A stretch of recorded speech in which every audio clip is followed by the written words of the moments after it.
Hey, it's Anthony. I just want to give you a few quick notes about STOPMO Jam 3. I've had a few questions, and I just want to make sure everyone's on the same page and ready to go.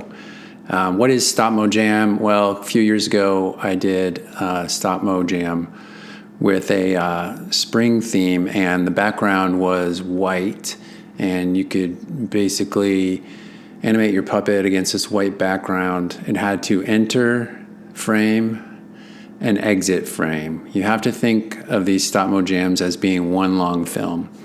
You can kind of do whatever you want with your 15 seconds, but all these shots that are submitted have to cut together. So you have to remember that. How is it going to cut? Is it going to be a jarring cut? Hopefully not.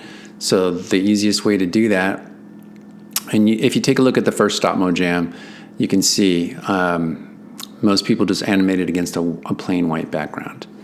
And their character would enter, do its thing, and then exit. STOPMO Jam 2 was all about the fake traveling shot. This is something I learned a long time ago on the Gumby series back in 1987. If you don't have a lot of room to build a set and you want to make your puppet look like he's traveling for a long time, a long distance, you just animate the background behind them, and they're just running in place, basically. So we did that, and that was kind of a fun exercise. STOPMO Jam 3 is all about Halloween, and it's going to be set up in a similar way to the first one, where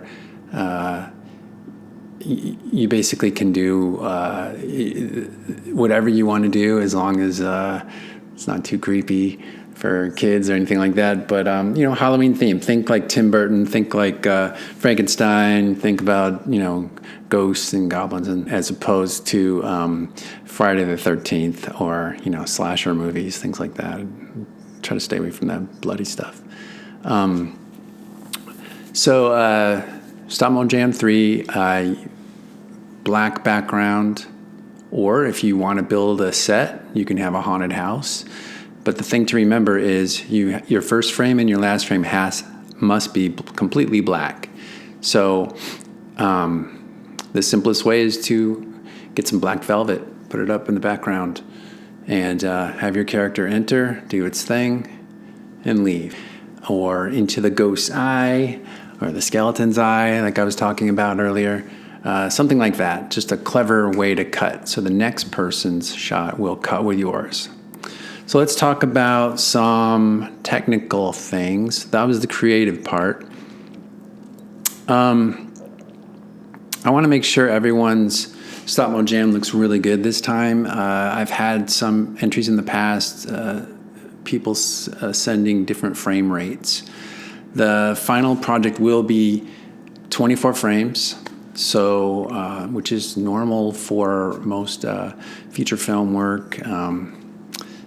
So plan for 24 frames per second. Now, if you want to shoot on twos, that's fine. So that's similar to 12 frames per second.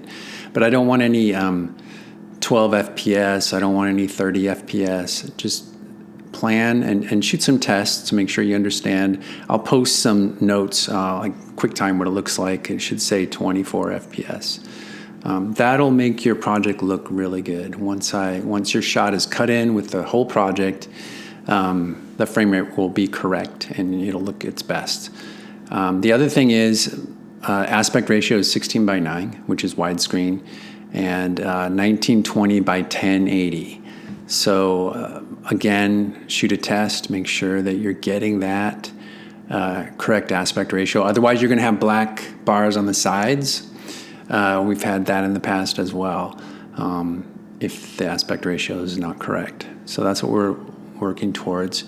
Let's see, what else? 15 seconds is the maximum length for your shot. So plan something that'll work within that time period. It can be shorter if you want. But if we have a lot of entries, it could get really long. I think the first one was it's over 15 minutes long. So 15 seconds. Maybe you have a lot of time this time. Entries don't need to be turned in until September 18th, 2021.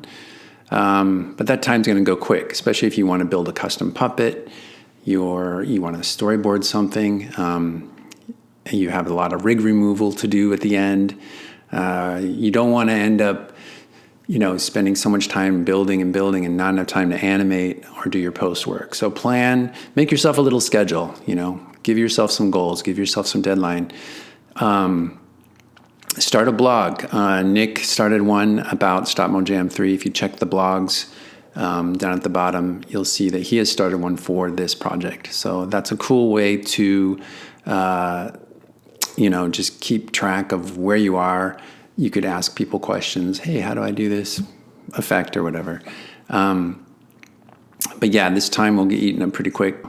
Anyway, I just wanted to get on here real quick and answer some of the questions that have been coming through. And because we're all visual people, I wanted to create a video to help explain.